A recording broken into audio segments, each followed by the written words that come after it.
कल्पना एक मध्यम वर्गीय परिवार से थी जिसने अपनी स्नातक की पढ़ाई पूरी कर ली थी और अब वो अपने घर पर ही छोटे बच्चों को ट्यूशन पढ़ाती थी। कल्पना का रंग गोरा था और वह दिखने में बिल्कुल गुड़िया की तरह थी। कल्पना के माता पिता उसकी शादी के लिए एक अच्छे लड़के की तलाश कर रहे थे, तभी कल्पना के मामा एक लड़के के बारे में बताते हैं।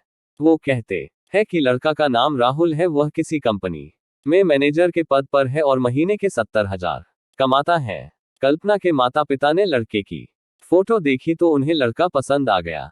जब कल्पना की मां ने कल्पना को लड़के की तस्वीर दिखाई तो कल्पना ने कहा, जब आप दोनों को लड़का पसंद है तो मुझे भी पसंद है। अब लड़का और लड़की वालों के परिवार ने मिलकर शादी की तारीख तय कर दी। कल्पना के माता पिता बहुत खुश थे कि उनकी बेटी की शादी एक अच्छे घर में हो रही है। पूरे धूमधाम से कल्पना की शादी हो गई। अब कल्पना अपने बचपन के घर को छोड़ कर एक नए घर चली गई। कुछ दिन तो कल्पना को अपने माता पिता और अपने घर की बहुत याद आई। कल्पना की शादी के अब महीने बीत गए थे।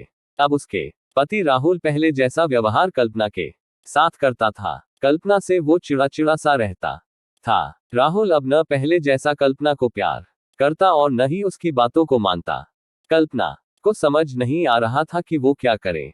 वो बस रोकर अपने दर्द को कम करने की कोशिश करती। एक दिन कल्पना को पता चला कि राहुल सिगरेट पीने के बहाने छत पे जाता और किसी लड़की से बातें करता है। जब कल्पना ने राहुल से पूछा कि आप रोजाना छत पे जाकर किससे बात करते हैं, तो इस पे राहुल ने जवाब दिया कि वो मेरे ऑफिस का फ्रेंड है, बस उसी से बातें करता हूँ और तुम अपने काम से मतलब रखो, ज्यादा CID बनने की जरूरत नहीं है। होली का दिन था। राहुल के कुछ दोस्त उसके घर आए थे। सभी ने घर पर पार्टी किया। उस दिन राहुल का एक दोस्त थोड़ा ज्यादा ड्रिंक कर लिया था और उसने नशे में कल्पना के सामने जाकर कहा, भाभी आप इतनी प्यारी और मासूम हो, फिर भी राहुल भाई दिन भर उस घमंडी नेहा से बातें करते रहते हैं। लगता है कि आप राहुल भाई का सही से ख्याल नहीं रखते। ये सुख कल्पना का शक अब हकीकत बन चुका था।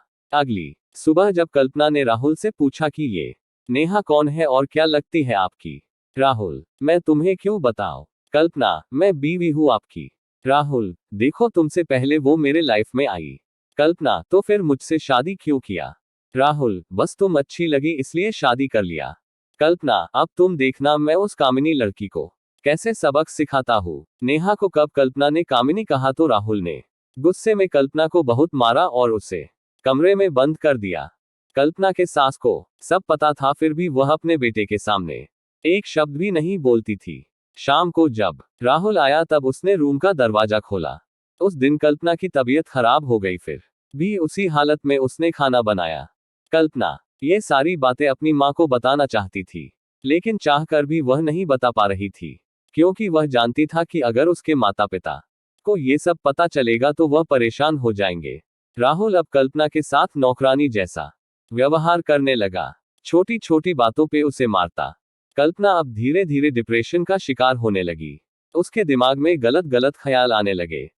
अब न वो समय पे खाना खाती और न ही किसी से बात करती। आखिरकार एक दिन कल्पना ने रूम में फांसी लगाकर आत्महत्या कर ली।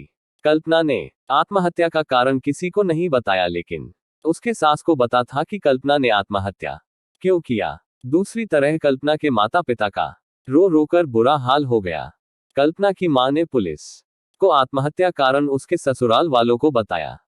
पुलिस राहुल और उसके माता पिता को ले गए, लेकिन पैसों के दम पर कुछ ही दिनों में राहुल और उसके माता पिता जेल से छूट गए। जीवन में अक्सर अच्छा दिखने वाला इंसान अच्छा नहीं होता। उसके अंदर कहीं न कहीं बुराई छुपी होती है और वही बुराई किसी की जिंदगी को बर्बाद कर देती है। कुछ ऐसा ही कल्पना के साथ हुआ। तो दोस्तों, आपको ये स्टोरी कैसी लगी?